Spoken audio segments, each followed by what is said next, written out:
Many of you have probably left a job at some point, hopefully for a bigger, better paying job. And if you did, be sure to check out our video on the 4 things you should know about filling out the W-4. I'll put a link in the description. Well, if you had an old 401k at that job, well, that's yours to keep. The question is, what are you going to do with it? Well, today I'm going to give you those 4 things that you can do with your 401k and show you how to do it.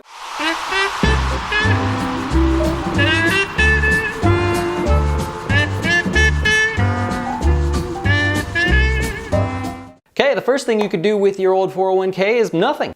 What? Yeah, there's no rule that says you actually have to do anything. In fact, no one will probably even contact you and tell you to do something with it. You could just leave it there if you want and pretend that nothing ever happened. You probably don't want to do that though, because you're moved on, you've got this new job, you're making more money, and if you want to contribute to that old 401k, your previous employer is going to be all like, "You don't work here anymore, go away." So by leaving your old 401k at a previous employer, you're not going to be able to contribute to it anymore, and they're probably going to make you maintain a minimum balance. Besides, people tend to lose track of their old 401k once they leave their job. Now there is one good reason you may want to leave it at a previous employer, and that's cost. Let's say inside of your 401k you own a mutual fund. We'll call it the Jazz Mutual Fund.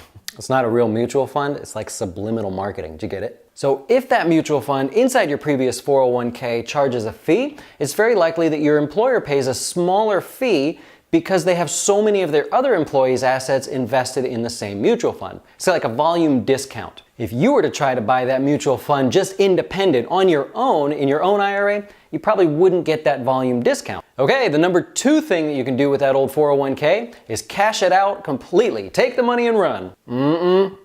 Nope. While this is a choice, this should be your last possible choice, only for emergencies. See, the deal is the 401k was set there so that you would save and invest for retirement. If you take the money out before you're retired, then you're going to have to pay penalties and taxes. But let's say you do want to do that, here's what's going to happen. First, you're going to want to contact the 401k plan provider on the statement. Usually you get a statement once a quarter, if not once a year. There'll be a number on there, give them a call. If you don't have a previous statement, then go to your old HR department and ask someone there. They should be able to guide you. Next, you're going to call the 401k provider, tell them you'd like to cash out your 401k, and here's where it gets fun. The first thing they're going to do is withhold 20% for the IRS, and there is nothing you can do about it. 20%! If you're under the age of 59 and a half, then they're also going to let you know that they're going to withhold a 10% penalty, and there's nothing you can do about that. 10, 20, 30. Whoa. After that, they'll tell you what the remaining balance is, and they're going to ask you to say yes if you understand the following statement. Do you understand that if the remaining balance is not invested in a qualified retirement account within 60 days, it will be taxed as ordinary income by the IRS in addition to state tax if that applies to you? As long as you say yes, the cash is yours. So while you could cash out that old 401k, no advisor, no friend, no family member is going to tell you that you should do that unless you're down to your last possible penny. Emergencies only.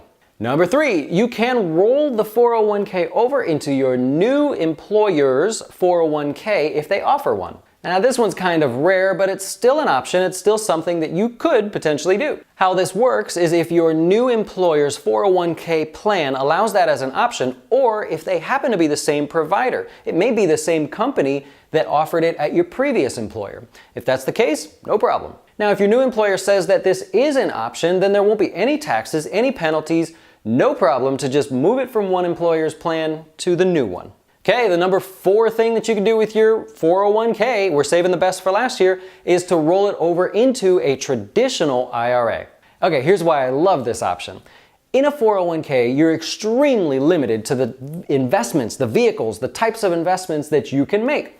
When you roll it over into a traditional IRA, you pretty much can do any investment that you want. Anything on the planet that you can think of, pretty much you can invest your IRA in that. Now, if you have no interest in managing your IRA, that's what people like me do. We listen to you and find out what you're interested in, or what type of risk tolerance you want, how long you have until retirement, and then we take over from there and make sure that we pick the right investments for your best financial future. Okay, so how does a 401k rollover work? Well, first you have to have somewhere to roll over that 401k to. Now, if you decide to work with me or some other financial advisor, you should be able to start the process on their website. You can do that on jazzwealth.com, or you can call me directly and I will help you with that. But basically, we're going to start by opening a traditional IRA. Once the traditional IRA is open, we're going to do what's called a direct rollover. And this just means that we're going to transfer the money from the 401k directly to the traditional IRA without you actually touching it. You're never going to get your hands on the money. We're going to move it from one pile to the other pile. Now, if you're working with an advisor, they can help you prepare that paperwork. It's not too bad. A couple forms, no big deal. And then you will have to call the old 401k provider just to let them know that that is actually you that's going to be asking for the transfer, because they're just not going to give the money to anybody just because they send in paperwork. Now, using this process, there's no penalties, no taxes, no need for any sort of extra fees involved. It's a couple steps to do the process, but basically it's not so bad. Of course, at Jazz Wealth, we're always here and available to answer your questions, and we never charge to chat. Now, if this gets you excited, hit the subscribe button, leave me a comment, give me a thumbs up, or contact me directly at